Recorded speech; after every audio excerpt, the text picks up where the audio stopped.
Hello friends, இன்றைக்கி நம்ம பார்க்க போகிறது ஜாப்பனியன் மீ சீரீஸ்னா ஹெல்மோட் கேமர் சீசன் 1 எபிசோட் 5 தான் இன்றைக்குள்ள வீடியோவில் பார்க்க போகிறோம்.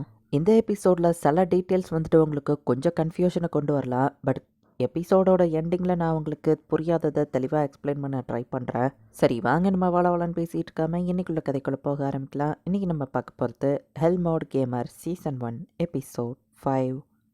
இப்போ செரிஃபா இருக்கிறவங்க தான் வந்துட்டு ஃபர்ஸ்ட் வேட்டைக்காக கிளம்புறாங்க. ஆலனும் நம்ம கூட வரானான்னு கேட்டா, இல்ல அவன் ஜஸ்ட் நம்மளை கண்காணிக்க போறான் அவ்வளவுதான் அப்படின்னு நம்ம ஹீரோ அப்பா சொல்றாரு. ஹீரோ எவ்வளோ கெஞ்சி கேட்டாலும் நம்ம ஹீரோ ஹண்ட்ல கலந்துக்கிட கூடாதுன்னு அவங்க அப்பா சொல்லிட்டாரு. போன வருஷம் என்னால தான் அப்படி ஆயிடுச்சு சாரின்னு அந்த காமனர் வந்து சொல்றான். ஸோ காமனர்ஸை கூட்டிட்டு போய் எல்லாருமே அந்த வேட்டைக்கு கிளம்புறாங்க. ஃபைனலி செரிஃப் வில்லேஜை விட்டு வேட்டையாடுற இடத்துக்கு வந்திருக்கேன். இந்த மவுண்டன்ஸ்ல ஒயிட் ட்ராகன் இருக்குன்னு கேள்விப்பட்டிருக்கேன். வேட்டையாடினாதான் உண்மையான ஃபேண்டசி நம்ம ஹீரோ யோசிச்சுட்டு இருந்தா, பயத்துல நடுங்கி வராம நிக்கிறியான்னு கேட்கவோ இல்ல நம்ம ஹீரோ ஓடி வரான். நம்ம ஹீரோவோ காமனர்ஸோ மறக்கிறதுக்கு பின்னாடி ஒளிஞ்சுக்கிறாங்க.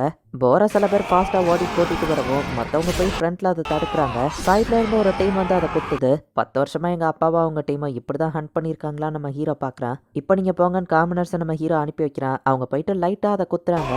உடம்புல ஸ்ட்ரென்த் வர்றது தெரியுது. இதுதான் காடோட ட்ரையல பாஸ் பண்றதா அப்படின்னு அந்த காமனர்ஸ் பாக்குறாங்க. அவங்க ஒண்ணு என்ன மாதிரி ஹெல்மெட்ல இல்ல, சோ ஈஸியா லெவலப் ஆவாங்கன்னு நம்ம ஹீரோ பாக்குறான். பட் நம்ம ஹீரோ லெவலப் ஆகல. ஈவன் நான் அட்வைஸ் கொடுத்தாலும் அது பத்தாத போல நம்ம ஹீரோ நினைக்கிறான். எங்க அப்பாட்ட பேசி என்னையோ ஹண்ட்ல கலந்துக்கிட வாங்கல நம்ம ஹீரோ கேட்டா, அச்சோ உங்க அப்பாட்ட சொன்னா அவர் எங்களை பிடிச்சி திட்டுவாருன்னு எல்லாரும் பயப்படுறாங்க. அதுல ஒரு ஆள் வந்துட்டு, நான் இன்னைக்கு ஹண்ட்டுக்கு வரல, எனக்கு குழந்தைங்க வரப்போறாங்க, என் உயிர் சேஃப்டி தான் முக்கியம் அப்படின்னு அவன் சொல்றான். பகரானதான் இப்போதைக்கு நம்ம ஹீரோ வேட்டையாடிட்டு இருக்கான். ஹண்ட்டுக்கு வரலன்னு சொன்ன அந்த ஆள் கிட்ட எனக்கு இதை புட்ச் பண்ணி தர முடியுமா அப்படின்னு நம்ம ஹீரோ கேட்கறான். பதிலுக்கு மீட்டில் நான் பங்கு தரேன் நம்ம ஹீரோ சொல்றான். டவுன்ல போய் இதை வெட்டி வாங்குற காசை விட இது ரொம்ப கம்மியா தான் வரும் நம்ம ஹீரோ நினைக்கிறான். இப்போ எக்ஸ்ட்ராவா காமனர்ஸை கூட்டிட்டு வந்திருக்காங்க. இந்த பாரனதுக்கு நிறைய போரை கேட்கறாரு. என்ன ரீசனா இருக்கும் நம்ம ஹீரோ யோசிக்கிறான். வழக்கம் போல போரை ஒரு டீம் வந்து லோவர் பண்ணி கூட்டிட்டு வருது. ஒரு டீம் அட்டாக் பண்ணுது. சைட்ல இருந்து காமனர்ஸ் வந்து அட்டாக் பண்ணவும் அவங்க இப்ப திரும்பவும் ட்ரையல் ஆஃப் கார்ட்ல பாஸ் பண்ண மாதிரி அவங்களுக்கு தெரியுது. இந்த தடவை நம்ம ஹீரோக்கும் எக்ஸ்பீரியன்ஸ் பாயிண்ட் கிடைச்ச லெவல பாக்குறான். 50 மீட்டர் ரேடியஸ்ல நம்ம ஹீரோவால அவன் சமன் பண்ண முடியும். அந்த போர் நம்ம ஹீரோ பூச்சியை கொன்னதுனால நம்ம ஹீரோக்கும் இந்த ஃபைட்ல பங்கு இருக்கு அப்படின்னு சொல்லி தான் நம்ம ஹீரோ லெவலப் ஆயிருக்கான். வில்லேஜ் சீஃபோட வீட்டுல பார்ட்டி நடந்திருக்கு. நம்ம ஹீரோவோ கேரனாவோ போயிட்டு வராங்க. அதுக்கு பாராட்டுற விதமா சீஃப் இதெல்லாம் கொடுத்து விட்டுருக்காரா, சூப்பர் அப்படின்னு எல்லாரும் என்ஜாய் பண்றாங்க. இந்த இடத்துலயும் நியூ இயர் கொண்டாடுறாங்க.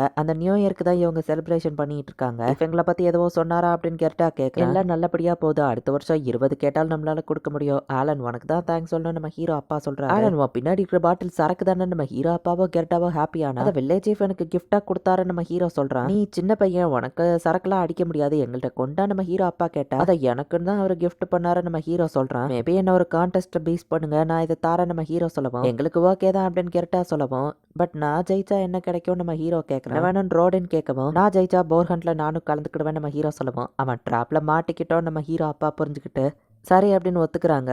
ஆர்ம் ரெஸ்லிங் தான் கான்டெஸ்ட் நம்ம ஹீரோ சொல்றான். நம்ம ஹீரோ அவனோட மொத்த ஸ்டாட்ஸ்லயும் வந்துட்டு அட்டாக் பவர்ல யூஸ் பண்றான். ஹீரோ இப்ப லெவல் 6ல இருக்கிறதுனால ரொம்பவே ஸ்ட்ராங்கா இருக்க முடியும். கெர்டா கிட்ட தோக்குற மாதிரி நம்ம ஹீரோ போயிட்டு டக்குன்னு ஈஸியா அவனை தோக்கடிச்சிருக்கான். கெர்டாவோட ஸ்டேட்டஸ் ஒரு 150ல இருந்து 200 இருக்கும் நம்ம ஹீரோ புரிஞ்சுக்கிறான். ஆனா நீ கொஞ்சம் ரெஸ்ட் எடுத்துக்கோ, கை சரியான அப்புறம் திரும்ப பண்ணலாம் அப்படின்னு சொல்லிட்டு இப்ப நம்ம ஹீரோவோட அப்பா அவன் கூட ஃபைட் பண்றாங்க. குழந்தையா என்ன பார்க்க மறந்தா அதுவே எனக்கு போதும் நம்ம ஹீரோ மனசுக்குள்ள நினைக்கிறான். பட் நம்ம ஹீரோ அப்பா தான் நம்ம ஹீரோவோட ஸ்ட்ராங்கா இருக்காருங்கிறதுனால நம்ம ஹீரோ தோத்து போயிருந்தா அட்டாக் பவர் 300க்கு மேல இருக்கும்னு நினைக்கிறேன் நம்ம ஹீரோ யோசிக்கிறான். நம்ம ஹீரோ அப்பா ஜெயிச்சதுனால சரக்க வாங்கிக்கிறாரு. கரெக்டா ஒரு டி ரேங்கும் எங்க அப்பா ஒரு சி ரேங்கும் இருப்பாங்கன்னு நினைக்கிறேன் நம்ம ஹீரோ யோசிக்கிறேன். சின்ன பையனை தோக்கடிச்சு புடுங்கி குடிக்கிறீங்களே வெக்கமா இல்ல அப்படின்னு கிரணா அம்மா கேட்கறாங்க. அவன் என்ன தோக்கடிச்சா போர் ஹண்ட்ல கலந்துக்கணும் நம்ம ஹீரோ அப்பா சொல்லவும், அப்ப கண்டிப்பா நான் லெவலப் ஆவேன் நம்ம ஹீரோ யோசிக்கிறேன். ஸ்நாக்ஸை கொண்டு வாட்டின்னு கெர்டா குடிச்சிட்டு கத்தவும் அவன் ஒய்ஃப் அவனை பொழந்து கட்டுறா. தில்டாவோ சி ரேங்கா இருப்பாங்க போல நம்ம ஹீரோ பாக்குறான். நம்ம ஹீரோவோட லெவல் இன்க்ரீஸ் ஆகி அவனுக்கு புதுசா ஸ்கில் கிடைச்சிருக்கு. அதுல ஸ்டோரேஜ்னு ஒன்னும் இருக்கு. அவன் சமனிங்கோட லெவலும் இன்க்ரீஸ் ஆயிருக்கு. இப்போ என்னால 40 ஈராங்க ஸ்டோர் பண்ண முடியும்னா எங்க அப்பாவையே தோக்கடிக்கலாம் போலயே நம்ம ஹீரோ பார்த்துட்டு ஸ்டோரேஜ் ஹோல் எவ்வளவு ஆழம் இருக்குன்னு நம்ம ஹீரோ கையை விட்டு பாக்குறான். பாட்டமே இருக்கிற மாதிரி தெரியல. இப்ப கல்லு கொச்சின் எல்லாத்தையும் போட்டு பாக்குறான். உள்ள விட்டா ஈஸியா நம்ம ஹீரோ நினைக்கிறத நம்ம ஹீரோவால எடுக்க முடியுது. தண்ணி கல்லு கொச்சின் எல்லாத்தையும் ஸ்டோர் பண்றான். அது ஃபில்லே ஆக மாட்டேங்குது. டெவலப்பர்ஸ் அன்லிமிட்டட் ஸ்டோரேஜ் ஈஸியா கொடுக்க மாட்டாங்க. அப்படி கொடுத்தா ஏதாச்சும் ஒரு காரணம் இருக்கும். ஒரு ஐட்டம் நமக்கு கிடைச்சா அது கண்டிப்பா அடுத்து நமக்கு நெசசரியா தேவைப்படும் நம்ம ஹீரோ யோசிச்சுட்டு இருப்பாயாச்சும் ஈராங்க சமன் பண்ணுவோம் நம்ம ஹீரோ கிரியேட் ஈராங்க் இன்செக்ட் நம்ம ஹீரோ சொன்னா எதுவுமே நடக்கல. கிட்ட மேஜிக் ஸ்டோன் இல்ல அப்படின்னு வருது. வீட்டுல சீக்கிரட்டா நம்ம ஹீரோ காசு சேர்த்து வச்சிருப்பான். அதுல சில ஈராங் மேஜிக் ஸ்டோனையும் நம்ம ஹீரோ சேர்த்து வச்சிருக்கான். அதை போய் நம்ம ஹீரோ எடுத்துட்டு வரான். ஸ்டோனை கையில வச்சுட்டு இப்போ கிரியேட் ஈராங்க் இன்செக்ட்னு சொல்லவும் மேஜிக் ஸ்டோன் இல்ல அப்படின்னு வருது. கையில தானே வச்சிருக்கேன் இப்போ புரிஞ்சதுன்னு அந்த ஸ்டோரேஜ் பாக்ஸ்க்குள்ள போடவும் இப்போ ஈராங் இன்ஸ்ட்ரக்ட் ஆன பட்டர்ஃபிளை கிரியேட் ஆகுது. ஹீரோ அம்மா வரவோ டக்குன்னு நம்ம ஹீரோ அதை ஒளிய வச்சுக்கிட்டுதான். நீ கத்தனை சவுண்ட் கேட்டுச்சுன்னு அவங்க அம்மா வந்து பார்த்துட்டு ஒன்னும் இல்லைன்னு ஒன்று கிளம்புறாங்க. அவங்க போன அப்புறம் நான் இப்போ பட்டர்ஃபிளைன்னு சொல்லி அதை வச்சு ஜாலியா நம்ம ஹீரோ விளாண்டு கீழே விழுறான். அவனோட ஈராங் மான்ஸ்டரான டைகரை பார்த்தே நம்ம ஹீரோ பயந்துருத்தான். இது டாக் வகையை சேர்ந்த சேபர் டூத்துங்கிற ஒரு மான்ஸ்டர். டாமா அப்படின்னு நம்ம ஹீரோ பேர் வைக்கிறான். டாமாவையும் பட்டர்ஃப்ளை பாப்பிலையானையும் நம்ம ஹீரோ வந்து மெர்ச் பண்ணவும் புதுசா ஒரு பேர்டு டைப் மான்ஸ்டர் கிடைக்குது. ஒவ்வொரு மான்ஸ்டரையும் செய்ய நம்ம ஹீரோக்கு மேஜிக் ஸ்டோன் தேவைப்படுது. ஆண்ட்ராபிட்லாம் இனி வில்லேஜ்குள்ள வராது, வேலி போட்டு தடுத்தாச்சுன்னு அவங்க அப்பா சொல்றாரு. பெர்னா வீட்டுல டெய்லி போய் இவங்க ஃபைட் பண்ணும்போது பெல்மோஸ் அங்க வருவான். அவன் புத்திசாலி பையன், அவன்கிட்ட விசாரிச்சா மேஜிக் ஸ்டோன் மான்ஸ்டர்ஸோட ஹார்ட் பக்கத்துல இருக்கும். பட் டி ரேங்க் மேல இருக்கிறது தான் யூஸ்ஃபுல், இ ரேங்க் ஸ்டோன்லாம் யூஸ்லெஸ். ஈவன் தரையில கூட அது கிடக்கும் அப்படின்னு சொல்லி அவன் உன்னை எடுத்து காமிக்கிறான். வில்லேஜ்ல தேடினாலே சில ஈ ரேங்க் ஸ்டோன் கிடைக்கும். அது போக வில்லேஜர்ஸ் அதை பொறுக்க ஹெல்ப் கேட்டு இப்ப நம்ம ஹீரோ ஈ ரேங்க் ஸ்டோனை கலெக்ட் பண்றான். நிறைய ஈ ரேங்க் மான்ஸ்டர் நம்ம ஹீரோக்கு கிடைக்குது. திடீர்னு ஒரு போர் வந்து நம்ம ஹீரோக்கு அடிப்படவும் ஒரு செடி வந்து அதை ஹீலிங் பண்ணுது. பாப்லியான் அதோட ஸ்கேல்ஸை யூஸ் பண்ணி அந்த போரை தூங்க வச்சிருக்கு. டாமா அதை கடிச்சு தோக்கடிக்குது.